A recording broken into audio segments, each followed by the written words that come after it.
الحمد لله الحمد لله الذي بنعمته ورحمته تتم الصالحات.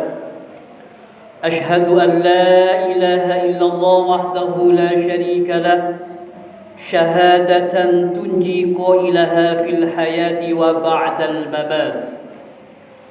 وأشهد أن محمدا عبده ورسوله صاحب المعجزات.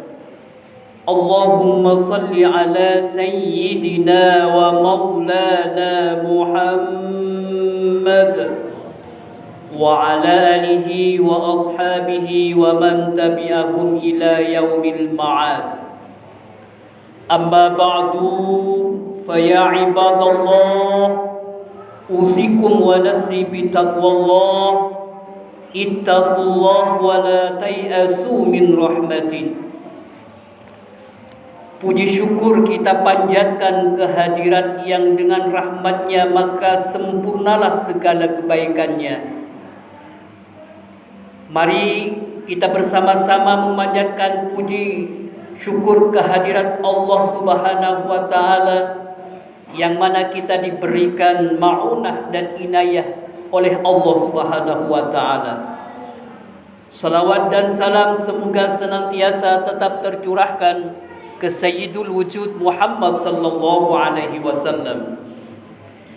Di mimbar yang mulia ini, saya mengajak diri pribadi saya untuk senantiasa meningkatkan ketakwaan kita kepada Allah Subhanahu wa Ta'ala, dan juga menjauhi larangan Allah Subhanahu wa Ta'ala.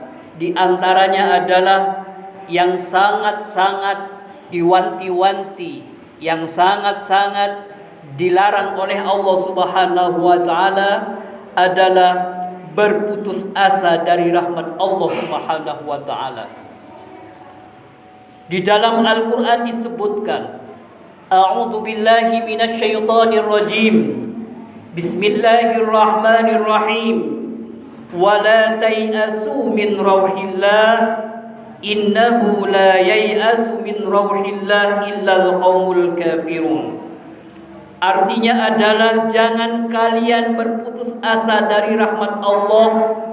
Sesungguhnya tiada berputus asa dari rahmat Allah melainkan kaum yang kafir. Quran surah Yusuf 87. Ma'asyiral muslimin wa zumratal mu'minin rahimakumullah. Di dalam hidup di dunia ini ujian silih berganti. Sebab Allah menciptakan kehidupan dan kematian tidak lain adalah untuk menguji manusia. Siapakah di antara mereka yang paling baik amalnya? Allah berfirman, A'udzu billahi minasyaitonir rajim. Bismillahirrahmanirrahim. Tabarakalladzi biyadihil mulku wa huwa ala kulli syai'in qadir. Alladzi khalaqal mauta wal hayata liyabluwakum ayyukum ahsanu amala wa huwal azizul ghafur. Yang artinya adalah Maha Suci Allah, yang di tangannya lah segala kerajaan dan di Maha Kuasa atas segala sesuatu, yang menjadikan mati dan hidup supaya dia menguji kamu, siapa di antara kamu yang lebih baik amalnya, dan dia Maha Perkasa lagi Maha Pengampun. Quran surah Al-Mulk ayat 1 sampai 2. Jadi seluruh hidup kita sejak awal hingga akhir hanya berisi ujian. Apakah kita berhasil dalam menempuh ujian itu ataukah tidak? Ujian dari Allah ada dua macam. Yang pertama, kita diuji merupakan kenikmatan dari Allah Subhanahu wa Ta'ala. Yang kedua, kita diuji oleh Allah dengan sebuah penderitaan.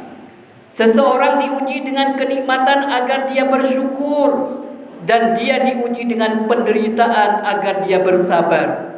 Akan tetapi kebanyakan manusia apabila diuji kenikmatan merasa diberi kelebihan dan kemuliaan oleh Allah.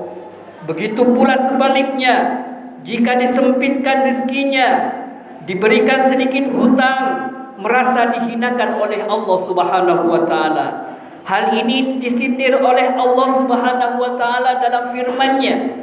A'udzu billahi minasyaitonir rajim. Bismillahirrahmanirrahim.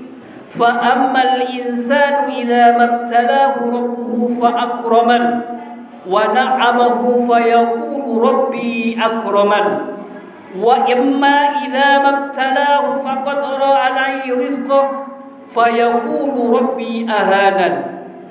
Yang artinya adalah, adapun manusia apabila Tuhannya mengujinya lalu dia dimuliakannya dan diberinya kesenangan, maka dia akan berkata, Tuhanku telah memuliakanku. Tetapi sebaliknya, apabila Allah mengujinya lalu membatasi rezekinya, maka dia akan bergumam dalam hatinya, Tuhanku menghinaku, Tuhanku sangat kejam kepadaku.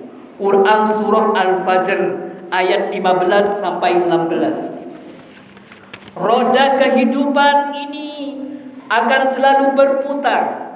Kadang kita berada di bawah, kadang juga berada di atas. Kadang kita merasa bahagia, kadang kita merasa derita dan mendera. Tidak ada kebahagiaan abadi dan tidak ada penderitaan yang kekal. Keduanya akan datang silih berganti. Dan semua itu adalah sunnatullah, skenario Allah Subhanahu wa taala. Akan tetapi betapa banyak orang yang kurang memahami hal ini. Banyak orang yang di saat merasakan kenikmatan hidupnya melupakan Allah Subhanahu wa taala. Akan tetapi di saat merasakan penderitaan hidup, dililit hutang, punya masalah, dia berputus asa. Ada rahmat Allah yang dicabut oleh Allah Subhanahu wa taala. Seorang penyair Arab mengatakan, al-yaumu yauman, yaumun lana wa yaumun alaina. Hari itu ada dua, hari yang membahagiakan dan hari yang menyengsarakan kita. Jika hari ini kebahagiaan berpihak kepada kita, maka jangan sampai lupa daratan, karena boleh jadi besok penderitaan akan menghampiri kita. Dan jika hari ini kita menderita, dirundung oleh duka nestapa, maka jangan berputus asa, karena besok kebahagiaan akan berpihak kepada kita. Ma'asyiral muslimin wa zumratal mu'minin rahimakumullah. Banyak orang memiliki pandangan yang sempit dan pikiran yang picik. Mereka tidak sanggup menerima cobaan dari Allah Subhanahu wa taala, meski cobaan itu sebenarnya tidaklah berat. Ada orang yang bunuh diri hanya karena cintanya ditolak oleh calon pasangannya. Ada yang melakukan tindakan anarkis hanya karena wanita yang dicintainya menikah dengan orang lain. Ada yang mendadak sakit jantung karena perusahaannya bangkrut. Ada yang mendadak stroke hanya gara-gara di PHK dari perusahaannya. Ada orang yang sakit parah hanya gara-gara dipecat dari lembaga pendidikannya. Cobalah perhatikan saat akan ada UAN atau ujian akhir nasional, banyak orang merasa khawatir tidak lulus, sehingga tidak sedikit mereka yang hanya karena UAN harus meratap-ratap di kuburan dan lain sebagainya. Cobalah kita tengok betapa banyak orang yang lebih menderita dibandingkan kita. Betapa banyak orang yang kehidupannya tidak lebih baik daripada kita. Banyak orang yang cacat anggota tubuhnya, tetapi mereka masih bisa tersenyum bahagia. Banyak orang yang miskin kehidupannya, namun mereka tidak berputus asa. Dan sebaliknya, hidupnya melimpah, uangnya banyak, tetapi hidupnya redup setiap saat, seolah-olah dia itu menanggung beban kehidupan yang amat sangat. Segala permasalahan dalam hidup ini tidak bisa kita hadapi dengan mengeluh dan menyalahkan nasib saja. Kita harus mengambil sikap, karena nasib tidak berubah, hanya cukup dengan kita berpangku tangan. Allah dalam Al-Quran telah mensinyalir, A'udzubillahi minasyaitonirrajim, Bismillahirrahmanirrahim, Innallaha la yughayyiru ma biqaumin hatta yughayyiru ma bi anfusihim. Yang artinya adalah sesungguhnya Allah tidak merubah keadaan suatu kaum sehingga mereka merubah keadaannya yang ada pada diri mereka sendiri. Quran surah Ar-Ra'd ayat 11. Agar nasib yang ada pada kita berubah, maka kita harus berusaha berubah. Nanti Allah yang akan menilai perubahan pada diri kita. Jika kita berubah menjadi lebih baik, maka Allah akan memberikan kebaikan kepada kita. Tetapi sebaliknya, kita justru berubah menjadi buruk, maka keburukan pula yang akan kita dapatkan. Ma'asyiral muslimin wa zumratal mu'minin rahimakumullah. Untuk dapat berubah, maka marilah kita ubah cara pandang kita, cara pola fikir kita, pola mindset kita rubah. Pandangan segala yang diberikan oleh Allah sebagai sesuatu yang positif, bukan negatif. Jika kita sudah bisa memandang pemberian Allah sebagai sesuatu yang positif, maka kita akan mendapatkan hasil yang positif. Dan jika kita memandang apa yang diberikan oleh Allah sebagai sesuatu yang negatif, maka tentu yang kita dapatkan adalah hal yang negatif. Banyak orang yang enggan menuntut ilmu disebabkan karena miskin. Hidup miskin, makan saja susah, biaya pendidikan yang melangit, mahal, menjadikan seseorang menjadi peminta-pinta di pinggir jalan. Itu adalah cara pandang yang negatif. Jika cara pandang yang seperti itu kita rubah, maka ia hanya akan mendapatkan hasil yang negatif. Ma'asyiral muslimin wa zumratal mu'minin rahimakumullah. Coba tengok biografi Asy-Syafi'i. Beliau lahir dalam keadaan yatim. Ibunya tidak kaya. Ketika beliau belajar Al-Quran di Kutab, beliau tidak memiliki uang sepersen pun untuk membayar SPP gurunya. Namun beliau tidak berputus asa. Beliau tetap belajar dengan tekun dan mengungguli teman-temannya. Karena kepandaian itulah beliau kemudian mengajar teman-temannya saat gurunya sudah meninggalkan pelajarannya. Beliau membantu gurunya mengajar teman-temannya. Karena kemiskinan yang terjadi kepada Imam Syafi'i saat masih belajar, tidak mampu membeli kertas untuk mencatat pelajaran, sehingga beliau mencatat di kulit binatang, pelepah kurma, dan lain sebagainya. Karena begitu banyaknya catatan, maka kamarnya itu penuh dengan kayu-kayu catatan dari Imam Syafi'i. Akhirnya beliau menghafalkan seluruh pelajarannya, dan kemudian catatan tersebut dibakar oleh Imam Syafi'i.